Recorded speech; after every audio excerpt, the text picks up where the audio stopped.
estudio radiológico de fracturas, en el fondo hay que conocer cuáles son las técnicas radiológicas a tomar, de radiografías, ¿ok? En este sentido, en huesos largos, el estudio clásico es pedir una radiografía AP y lateral. ¿Ya? Eso es lo básico, en ocasiones también oblicua. Manos y pies. Ok, si consideramos la mano desde el carpo hacia adelante y el pie claramente desde el tarso hacia adelante, el estudio de elección es con una radiografía AP y oblicua.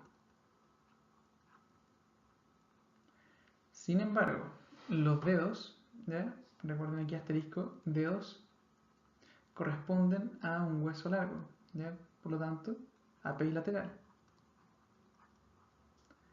Y también todo va a depender del mecanismo de lesión, ya que en ocasiones la muñeca hay que estudiarla también con una radiografía lateral. Tobillo. El tobillo se estudia, como lo vimos anteriormente, con una AP lateral y oblicua mortaja. La rodilla. La rodilla se estudia con una radiografía que es AP lateral, ¿ya? Con un hueso largo, axial de rótula o patela y túnel intercondilio.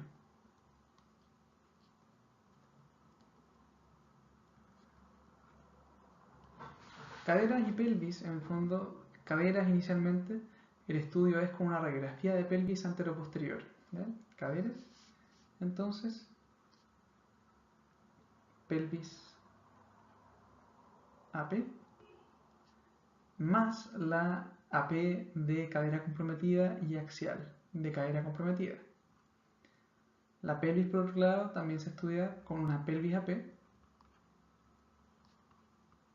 y hay distintas técnicas para hacer esto o estudiar estos pacientes. Pelvis AP, una técnica que se llama inlet, que en lo cual los rayos entran en 45 grados mirando desde cefálico a caudal, y outlet, donde se hace al revés, desde caudal a cefálico.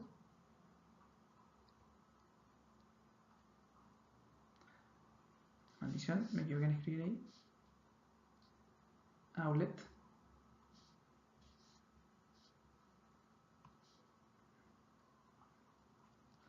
Y aparte de esto, también está otra proyección que es la obturatriz.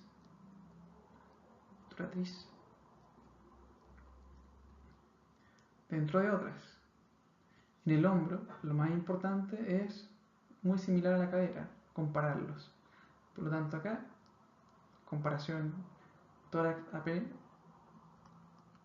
para comparar los hombros en el fondo. Columna. La columna se estudia con una radiografía AP lateral. Esto es muchas veces como para estudio de una escoliosis. Sin embargo, existe una función también en la oblicua, que es para diagnosticar una espondilolistesis inicial.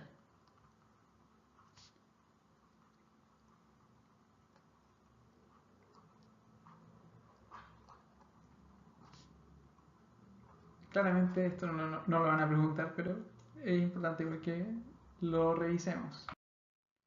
Complicaciones de la fractura. Existen varias complicaciones de las fracturas. En el fondo, en las siguientes diapositivas están separadas según como lo que comprometen. En primer lugar están las generales o que comprometen claramente las fracturas o el sistema completo. Me refiero a que comprometen a algo que no es el foco de fractura. Primero tenemos la distrofia simpático-refleja o atrofia ósea de Sudeck. Esto es una patología caracterizada por un mal manejo del dolor, que es la causa, en el fondo mal manejo del dolor durante el episodio de la fractura, y se presenta ¿de qué forma? Dolor crónico asociado a alteraciones óseas y de fanerios, desde el lugar hacia distal. Claro, alteraciones óseas como osteoporosis. Su manejo es el manejo del dolor crónico, y esto es con fármaco en el fondo de tipo de dolor neuropático. Síndrome compartimental. El síndrome compartimental es una lesión que aparece en una fractura aguda, en periodo agudo, donde el paciente tiene su fractura y evoluciona con mayor dolor del que tenía antes, ¿ya? Asociado a pulsos presentes, ¿ya? Y dolor a la movilización de los dedos, pasiva. Síndrome compartimental se sospecha de forma clínica, muchas veces aparece posterior a la reducción de una fractura con yesos, por ejemplo, y la conducta con él sería lo siguiente. Si tenemos una alta sospecha, lo primero sería realizar una descompresión externa.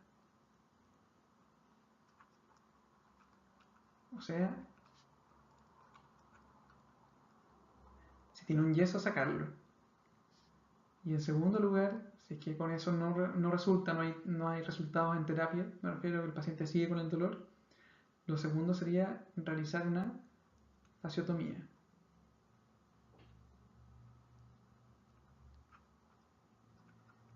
¿Ya? En el fondo hay que operar al paciente y operar su fascia. O sea, la fascia comprometida en el fondo. Isquemia de Volkmann. Perdón, fasciotomía.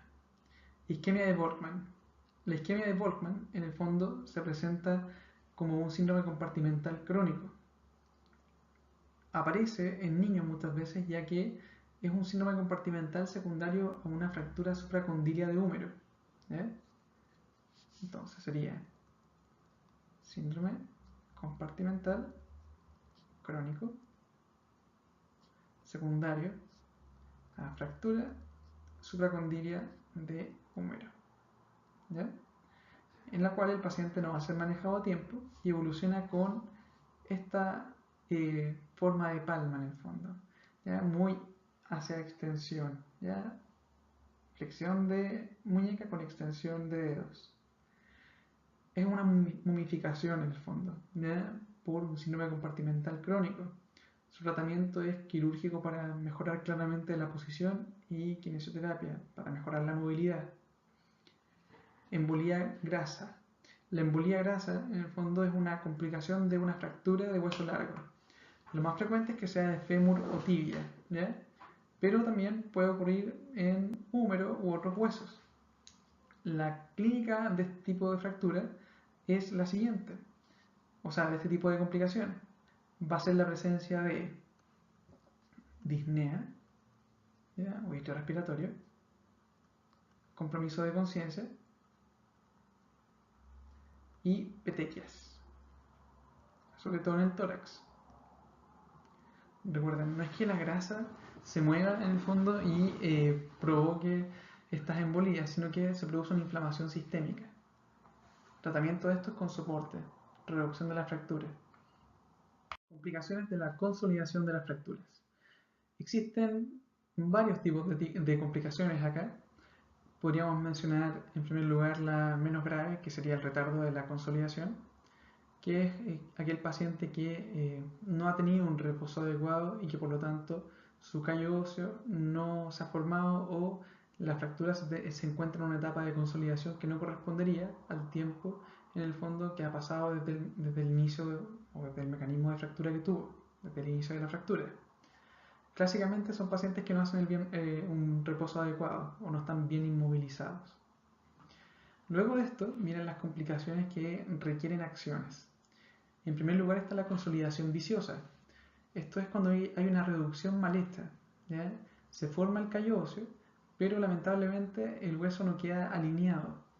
Como pueden ver en la imagen inferior, en la parte A, acá, presentamos un callo óseo en formación. Claramente, acá el húmero no estaría alineado, si bien estaría bien desplazado. Y en la foto B tenemos el callo ya formado, donde el húmero está completamente desplazado de lo que debería, que sería así, ¿ya? Eso es una consolidación viciosa. Su manejo en el fondo es principalmente quirúrgico, o debería ser quirúrgico. Complicaciones de fracturas también que son similares a esta puede ser la no unión atrófica o hipertrófica. La hipertrófica, que sería la que más se parece a esta consolidación viciosa, es la que está arriba. Es la pseudoartrosis en el fondo y corresponde a, primero, que el callo óseo se empieza a formar, pero como hay tan mala inmovilización de la fractura, empieza a haber roces y se forman dos extremos, como en pata de elefante que se conoce, ¿ya? Provocando esta pseudoartrosis. Estos extremos son más anchos, si lo notan. No unión hipertrófica, entonces, extremos en pata de elefante.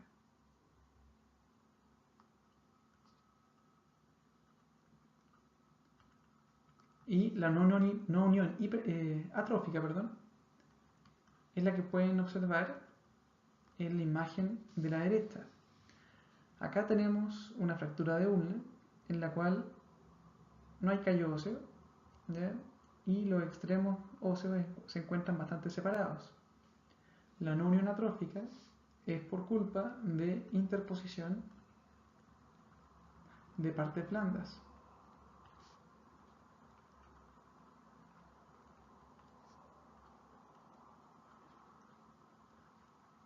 ¿Ok? Por eso se ve atrófico. ¿Cuál es el tratamiento de todos estos casos? Bueno, excepto el retardo de la consolidación, es quirúrgico.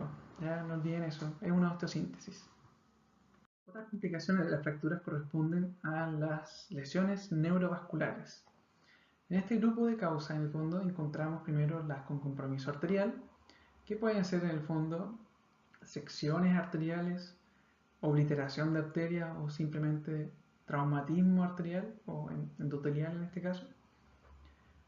Fractura asociada a compromiso arterial frecuente en el fondo es la que se menciona acá o la mostrada acá, que es la luxofractura de rodilla, donde lo que se provoca es una obliteración, claramente por compresión, de la arteria poplitea.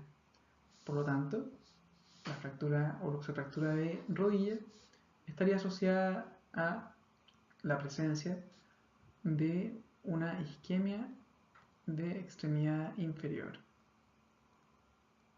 que eso lo vamos a ver con más detalle en cirugía, pero sepan que existe.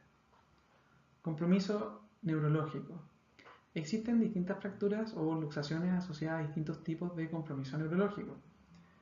En este sentido, hay que conocer algunas principales, en el fondo frecuentes, ya que han sido preguntadas con anterioridad.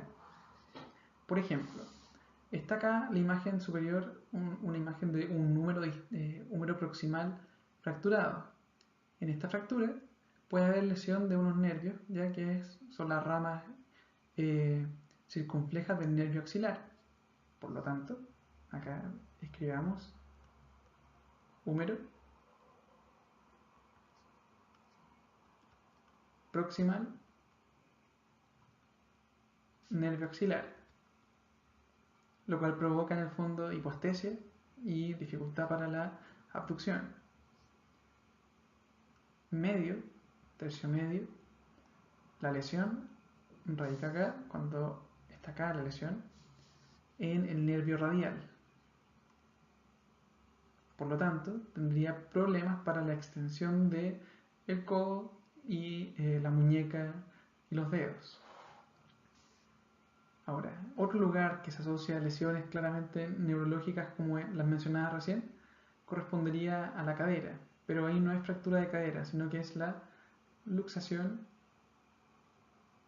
posterior de cadera, o luxofractura en realidad, posterior de cadera. Acá lo que podemos encontrar es lesión del nervio ciático, ¿ya? O isquiático.